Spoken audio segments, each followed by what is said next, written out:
Hey guys, and welcome back to another Unfiltered Gamer Kickstarter board game review. Today's game up on the table we have Mr. Game by Margrave Games. Mr. Game is for 4 to 8 players, 30 to 60 minutes, and it's for ages 13 and up. Mr. Game is a game that is very similar to those old take-backs, those old games where you roll to move. Now I know what you're thinking, roll to move, or losing turns. Those things are pretty obnoxious for the most part. Most people have kind of moved past that. However, the very interesting thing about Mr. Game is, not only are you rolling and moving and placing down tiles and drawing cards and changing the way the game is played every single time, but also there's different variants as to how you're playing the game. As you play as Mr. Game, because that's who somebody is going to be in the group as Mr. Game every time you play the game, there's going to be rules that come up and real questions that come up throughout the game, and Mr. Game can change the way the rules are played so that you can have a different variant of how to play the game. Not only that, but there's also different variants on the game Mr. Game, which involves you actually could do something different, like moving from one tile to the next, or trying to knock out all of your opponents to win the game, or it's a zombie apocalypse and you're trying to avoid all the scary zombies. You can pretty much make any game out of Mr. Game. This sounds kind of confusing. Let me go ahead and show you what it's like. Alright guys, so this is basically the setup for Mr. Game, and it's pretty simple. Just like any other game you would originally play from the 80s, you pick a color, and then you get your player pawn color and a player pawn card, representing your color, which can be used for different things throughout the game, or you can make your own rules up as Mr. Game.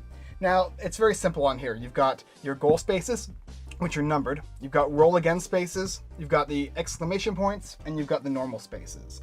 If you land on one of these guys here, you draw a card, and there's tons of different cards that do tons of different things. You got badges, you've got power-ups, and you've got actions. Now, actions are played immediately when they're drawn and they're discarded, or power-ups you play when they're drawn and it modifies the ability of the holder. And you keep it face up so, for all players to see, and you don't discard it after you're playing it. Or badges, you keep them concealed, and you can play at any point in the game, regardless of whose turn it is, and then you discard after you're done playing. And they do a plethora of different things. They can teleport you across the board with this warp. They can pull everybody to your space with singularity. You can peek other players' cards. They have cards that will, when you move, you can move an additional space. There's a bunch of just random things in the game. And it kind of is, it's random on purpose because you're supposed to try and, based on the game you're going to play, you can take cards out or put them in. And the idea is you're trying to get to one of these goal spaces, at least in the original conceptual idea of the game. But as playing Mr. Game, you change the rules as you progressively go out throughout the game. So maybe the beginning of the game, everybody gets to draw a card to begin with, for something very simple. Or maybe when you draw a card that makes you place a goal space, one of these guys here, maybe like number 1, you have to place it here, or number 2. The first person to actually get to a space that has a goal, then that means that they're the winner. Very, very simple. Or, actually, the game starts with one goal, and you can only travel on certain aspects of the board, and also at the end of every turn the goal will move 2 spaces. So that could be another idea of the game as well. Or maybe you say whenever somebody lands on these spaces here, they're out of the game, and there's cards in here that will make you move other players, and your goal is to try and eliminate all of the different players. So as you see with Mr. Game, there's tons of different variety as to what you can do with this game. And yes, you do roll the dice to move, and you do select one of these D4s, so if you roll these 2, and you get a 4 and a 2, you could choose either of these 2 to move to a certain space. And based on winning the game, it's going to come down to either going here, or here, or here, or here, or anything else that you could decide as Mr. Game. Now there's tons and tons of different variations on this game here, and it comes with a book right here that tells you all the different variations that you can make up your own, or just use these here. There's Last Man Standing, or Rat Race. There is Mr. Team, or Mr. Zombies.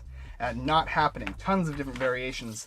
And that's basically the idea of Mr. Game. Tons of different things you can do, tons of different variations you can play. You can play with up from 4 to 8 players, or you can play maybe 4 sets of teams. Or you can play different, just a whole bunch of different variations of this game. And placing tiles is interesting too. You can place them anywhere on the board if you want. Hell, you can actually even place them off the board if you want, and have people go across the board, or teleport across the board. So yes, Mr. Game's crazy, and there's tons of different things you can do with it. So as you can see, this is kind of an interesting type of review for this game, because really, you can play however you want to play Mr. Game. Now, it does say in these rule booklets here, Mr. Game, how to play. It gives you very distinct rules as to what you're supposed to follow, how you can follow the game. It tells you what the spaces do, it tells you what the actions and badges and power-ups do, and then how you can mix it up, and then it gives you all the alternate different variants and game types. Well, being Mr. Game, when playing Mr. Game, you get that objective to kind of do whatever you want. And while, yes, I think the main thing people are going to say is it's roll the move and you can lose turns in the game and that kind of stuff. And yes, you can. However, I would not be exactly on the point of saying this is a game like Sorry. In fact, I'd be more on the game to say it's like Flux. It's more like Flux than anything else because you're changing the rules, you're changing the variations, but you still feel like you're playing one of those old 80s, 90s board games. But with a change because maybe you're playing with as zombies, or you're trying to defend yourself against everybody else, or get it to across the board. There's tons of different things. A couple things I forgot to mention as well was that when you roll the d4s, if you roll doubles, you will lose certain power-ups. So the ones like this one here, the ones that stay in play in front of you, you'll lose these guys if you roll doubles. Or other ones let you try go all the way across the board. And in playing with certain variants, you'll have to take certain cards like these out. And there's tons and tons of cards in this game. There's a big stack. There's a ton of different cards in this game. And there's tons of different variation as well. And making your own deck beforehand, making all your own rules up beforehand is great too.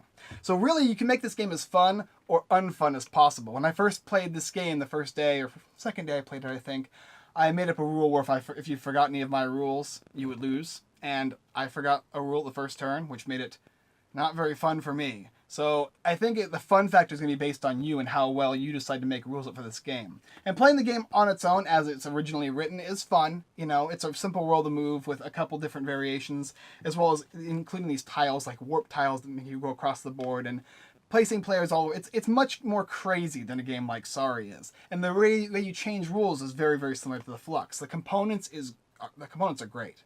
They're really nice. They're really quality components. Very, very, very colorful. Very, very fun game.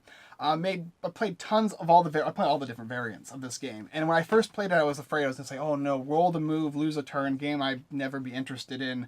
And then after I sat there and started playing and understanding how you can make all the different rules and change the different variants, the game got a lot of fun. And it got very, very interesting because players started making up their own rules. So it's not only just a game in itself, but it's also kind of an exercise as to what rules you like the best. Maybe you don't want the roll to move concept, or maybe you don't want the just get to the goal to win or lose a turn. You can take those out or change them. So that's kind of the idea of Mr. Game. How would I rate this game? This game is going to be a 10 out of 10 for anybody who likes those older style games, but with huge modern twist to it, right?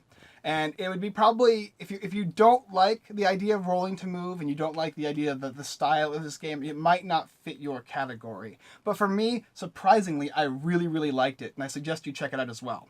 Now, the description will be of the game in the bottom here, description. You can contact them and purchase the game. It's currently going on right now. He's doing tons and tons of different conventions and stuff. So if you're interested in checking out Mr. Game by Margrave Games, I suggest you do so. The chaotic party game.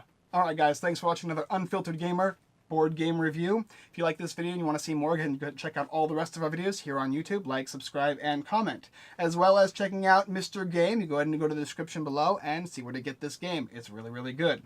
A little quick pause here. I know we don't usually do this, but I wanted to show you guys this amazing little device here, a little pocket dice tower by Black Thumb Creations. It's got our little logo on it. Very, very, very beautiful. And if you're interested in this, there's going to be a review up soon for it, as well as going ahead and check out our Facebook page and our website to see this at unfilteredgamer.com. So there's tons of blog posts, giveaways, and great little content that you can see all these different things we've got going on. All our different beautiful, beautiful designers that are sending us wonderful logos imprinted with laser cutting. Anyway, if you like this video, check it out, as well as seeing our affiliated websites, everythingboardgames.com, and the Giveaway Geek, which will appear right here. I hope I did that right. Alright guys, well, this is another Unfiltered Gamer board game review. We look forward to seeing you again.